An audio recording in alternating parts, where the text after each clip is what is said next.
And I'm Jim Longworth, and welcome to a special voter education edition of Triad Today, where we will focus on the race for United States Senate here in North Carolina. Before we get going with that, though, here are a few words from Todd Hall, President and CEO of Triad Federal Credit Union, who's helping to sponsor this show. At Triad Federal Credit Union, we understand the importance of the ballot box in shaping our future. The institutions led by state and local leaders form the foundation of our society. Giving candidates for office a platform to engage with voters on the issues that matter most in our communities is essential to the health of our democracy. We support Triad Today's commitment to voter education because of its importance in the political process. I'm Todd Hall, President and CEO of Triad, and we hope you enjoy this special presentation. Thanks, Todd. Of course, we're going to focus on the United States Senate race here in North Carolina. Now, a disclaimer. We are taping this on December 8th. And back in July, we received confirmation from the Honorable Judge Sherry Beasley and from State Senator Jeff Jackson that they would be here on this date to tape. Late last night, which would have been December the 7th, received a call from Mr. Jackson's representative saying he would not be here today. I offered another taping time, even though they had confirmed to be here, and they wouldn't take the other time either. It's not my place to draw any conclusions of that. I'll let you do that yourself. But the good news is Judge Beasley is with us and kept her commitment, and we are so glad you did, and welcome to the program. Thank you, Jim. Thanks for having me. You are a former Chief Justice of the State Supreme Court, and I'd like to start from there, and then we'll backtrack. And what I want to say is that maybe a lot of people don't realize that you were the first woman of color to have that job as Chief Justice. How did that make you feel when you first ascended to that after you were elected? What was going through your mind? You know, Jim, I was appointed by Governor Cooper to serve as Chief Justice of the Supreme Court of North Carolina, and instantly I truly realized the full impact of the appointment. I certainly understood initially that I would be leading all of the courts across the state. I certainly understood that I would be leading the Supreme Court of North Carolina, and I knew that those were really important roles to make sure that the court system was working fairly and really in full service to everybody across the state. The sort of unanticipated piece of all that was all of the responses we received from all over the world, literally.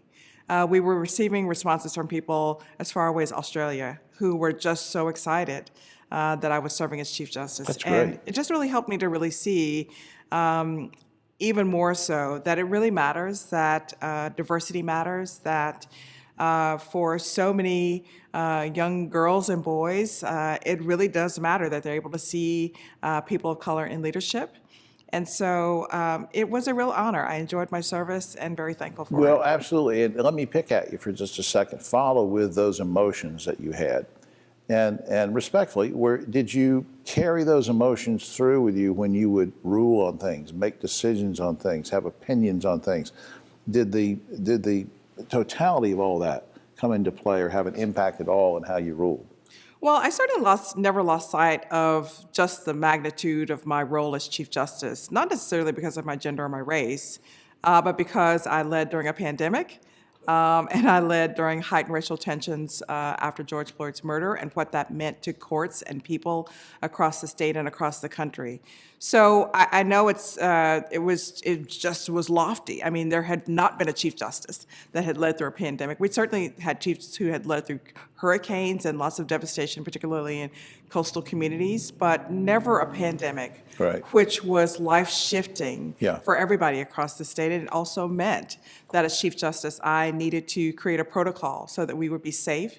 And it was actually the first protocol adapted in the country for other chiefs around the country and adopted by the American Bar Association. So I just knew all that was really important. Let's back up a little bit in time.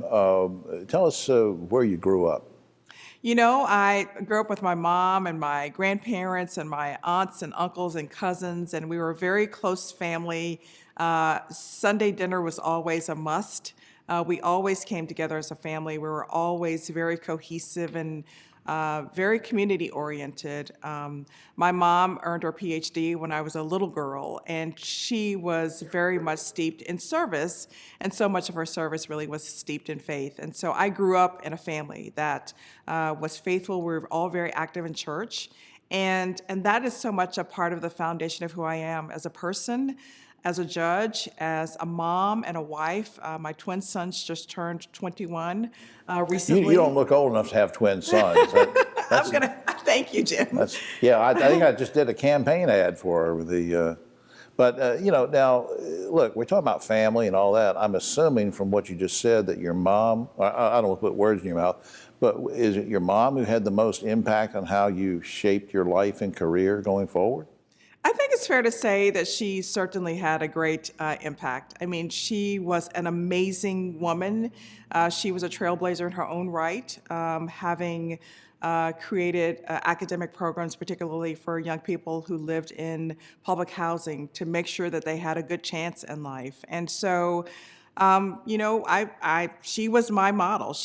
I loved her dearly. And I just knew that so much of who she was as a person, and so much of the obligations that she just felt and lived around giving back to others and being in service. I don't know that I even really consciously knew that was where I would be, but that's just what we did. I started very early as a child, really, even in service, and it was just a part of the expectation, and it just became a part of the fabric of who we all were as family members. Yeah, and I mean, at what age were you? Do you remember when you felt like I really want to go into the law? When did that happen? I knew after graduating from college that I wanted to be in service in some way, and I also knew I wanted to be an advocate. But I knew I really, frankly, could have done that in any profession. I could have done it as with an MBA or a law degree, and ultimately decided to go to law school, fully understanding after an experience with the Human Relations Commission, where we were investigating claims of discrimination based on handicap ability and age and race and gender in places of public accommodation, housing, and employment. Right. It was a really nice jolt around how it is that people can often find themselves in need. And so, you went to both Duke and Tennessee, right? I did.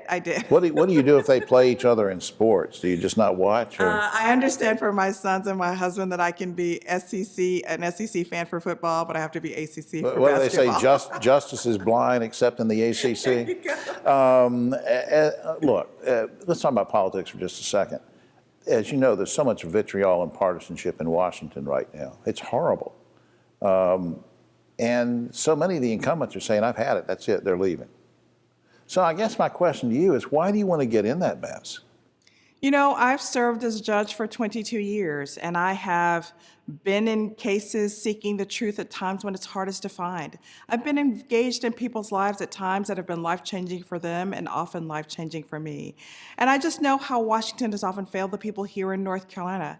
I really feel a sense of conviction in really fighting for the rights of people across this state.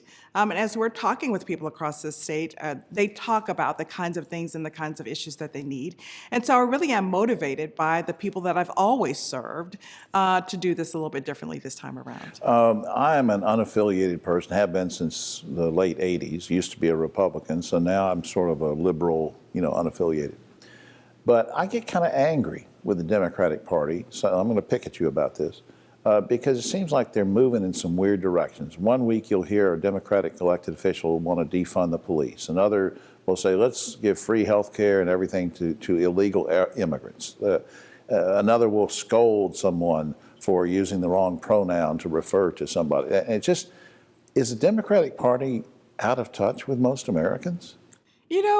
Thankfully, because I've been a statewide elected official for over a decade and a half, and I haven't just been showing up during election time. I've been building relationships with people for that period of time and really listening to folks in communities, not just going in and telling them my ideas. And Right. I mean, during this pandemic, nobody had ever seen anything like this before. And so it was really important to me to really listen to folks to make sure that as I was entering orders, that these orders were functional for folks. And so I've been in communities, I really have been.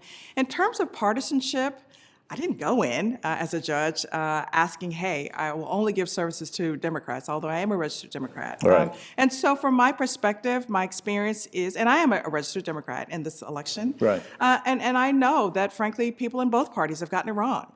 We have had vitriolic environment and tenor around people who've been in service, Republicans. A lot of name calling. Pat McCrory and I were talking about this. A lot of name calling from Republicans that just horrible and nut cases and some, just far right. But as I said, the left sometimes is so PC, so politically correct, and canceling this and cancel culture. But you feel like you're grounded in understanding what people really need, right? Well, and my experiences have been, the conversations I'm having with folks is that they don't want us divided anymore. They really don't. They're tired of it. They want to know that they're electing a senator who's going to bring people together, who understands everybody's needs across this state, who's not just looking to represent some folks. Yeah. That's not a part of my makeup. I really am working to fight for everybody here in North Carolina. People are in great need, particularly during this pandemic. People are greatly challenged. And so we talk about a whole lot of issues on this campaign trail around, affordable housing and healthcare access and voting rights and climate change and a lot of things that people care about. But I will tell you, there's some corners of this state that I'm traveling to, people don't care about any of that. They want to know where the next meal is coming from. They want to know As well they should. how to take care of their families. They want good paying jobs to take care of their families. Right. They care about making sure that their communities are vibrant. I think that's fair. Absolutely. I think that's a fair expectation for the people that we elect to the United States Senate. Well, we're going to get into some of those issues, but I want to take a quick break, and then we'll come right back with the Honorable Sherry Beasley. We'll be right back. Now, in this special voter education edition, as we share some time with the Honorable Judge Sherry Beasley, who's been generous enough to share her time with us and come here and talk about herself and about the issues.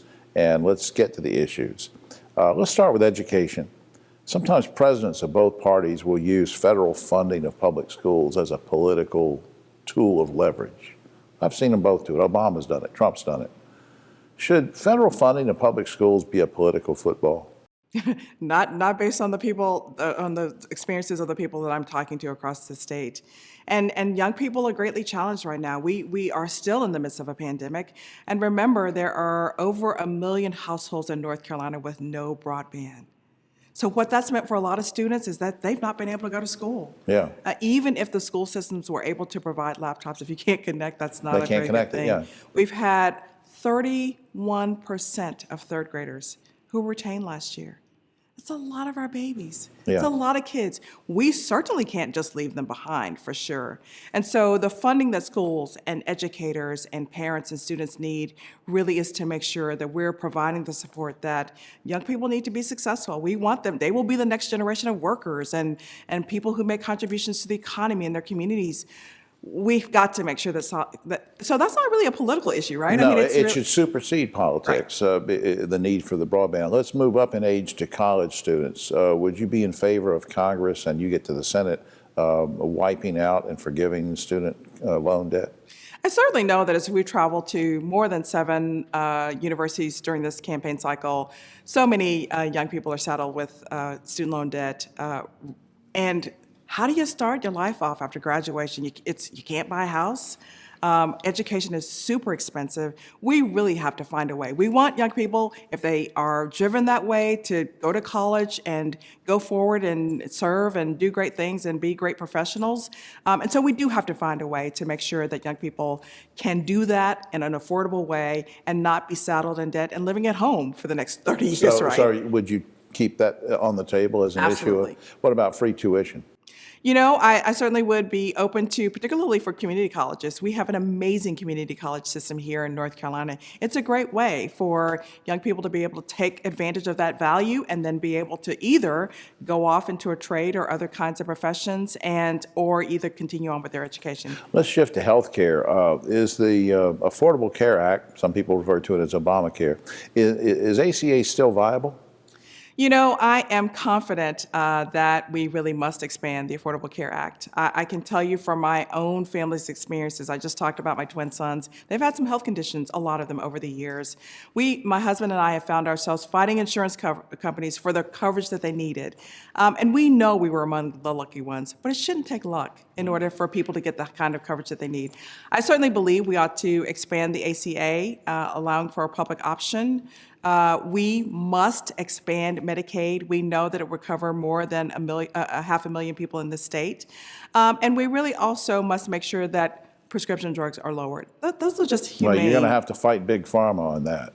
Well, the fight is on. I know. People deserve that. And certainly Medicare should be able to negotiate those prices down as well. Should we have Medicare for all ages, do you think? I think healthcare is a basic right. And I think we can accomplish what we need to accomplish through expansion of ACA.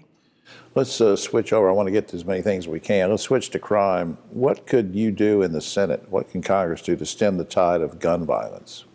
You know, I know that we really need to be very thoughtful about what's happening in the state and in this nation.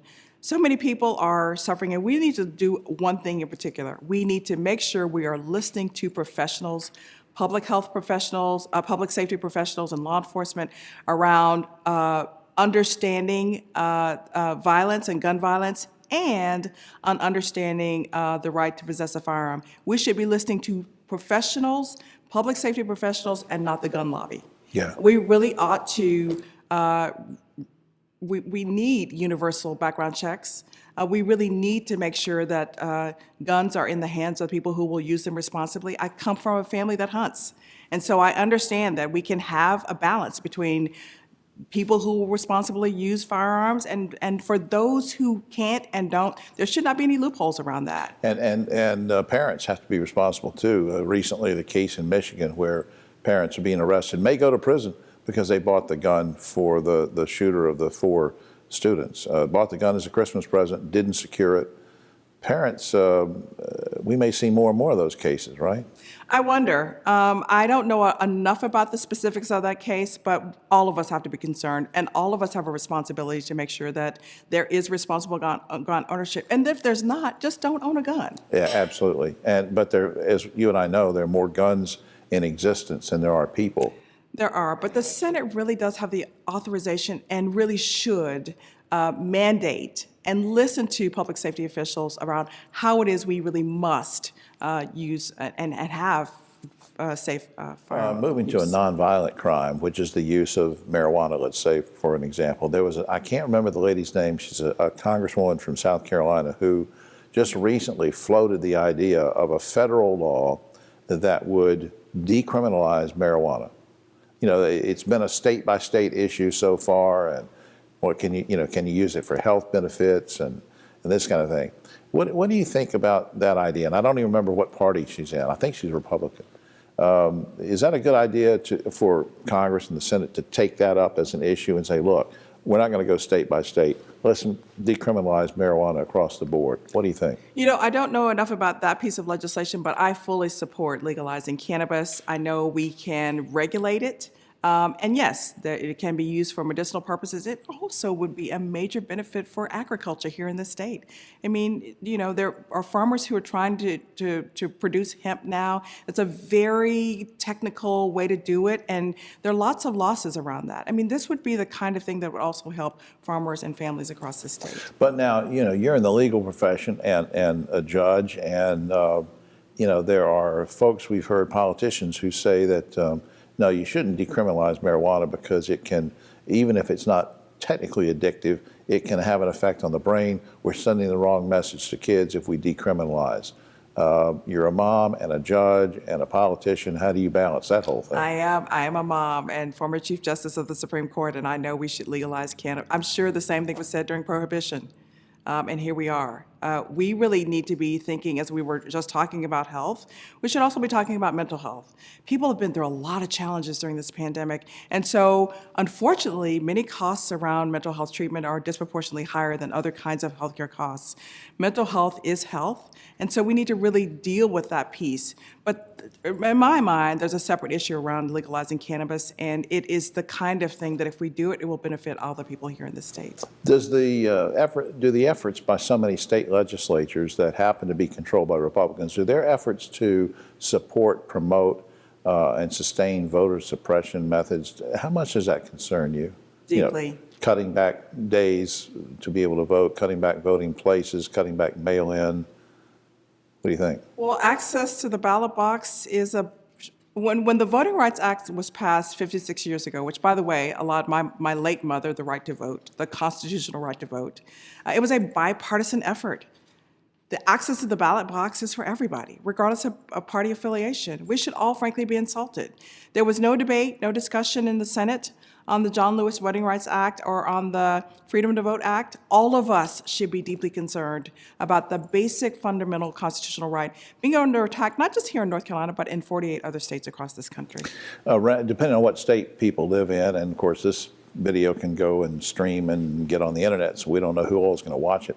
But do you think that in general all judges should be elected or appointed? There's a big discussion about that in some states, that a committee of the General Assembly or the State House would determine who the judges are. Very quickly, what do you think about that? You know, I've studied judicial selection a long time because I, too, was very concerned about it. The bottom line is some states elect, some states appoint. I can tell you that the rate of diversity is actually better when judges are elected, as expensive as it is to elect judges, and judges are fair and impartial. They can't go out they should not go out and make promises about what's going to happen in cases. And yet, and yet you were appointed by a governor when you initially got in on the Supreme Court and gave us great service, so we wouldn't have had you if it hadn't been for an appointment, right? The appointment happened because of a vacancy, but when I was elected to the Court of Appeals, I did not have an appointment, so Okay. I was elected directly. So you still like elections for judges? I wouldn't say but of the alternatives, I think it's the best, frankly. It's a difficult thing We to say. just have about a minute left. What about serving as a judge and being in the law will prepare you for being a United States Senator? You know, I have been one who has applied the law fairly and impartially over the last 22 years. I understand the law, and I know how the laws in Washington have failed the people here in North Carolina. As Chief Justice, it was really important to me to address the school-to-prison pipeline by expanding school justice partnerships. We did not have a paid family leave policy when I became the Chief Justice, and now we have one that applies to everyone, whether it's adoption, fostering, or natural childbirth. I mean, those kinds of things around balancing work and family make a whole lot of sense. So making those kinds of policies around doing better for families across the state makes a whole lot of sense. Faith and Justice Alliance, bringing together faith, clergy, and lawyers to help folks who don't have lawyers, just makes a whole lot of policy sense. Well, Your Honor, I appreciate you being here today and sharing with us some things about yourself personally and how you stand on the issues, and we wish you all the luck in the world. I appreciate it, Jim. Thank you so much for having me. All right. We'll be right back after this. Well, that's it for this special voter education edition of Triad Today. I'm so glad you could be with us. It's important, I think, for all of us to know a little bit more about the candidates and as we cover this U.S. Senate race. Also, a special thanks to Todd Hall and his team at Triad Federal Credit Union for helping to support and sponsor this special program. And a shout out to the good folks here at Senior Botanical Garden who have hosted us throughout the year and for these special programs. For all of us here at Triad Today, I'm Jim Longworth. We'll see you next time.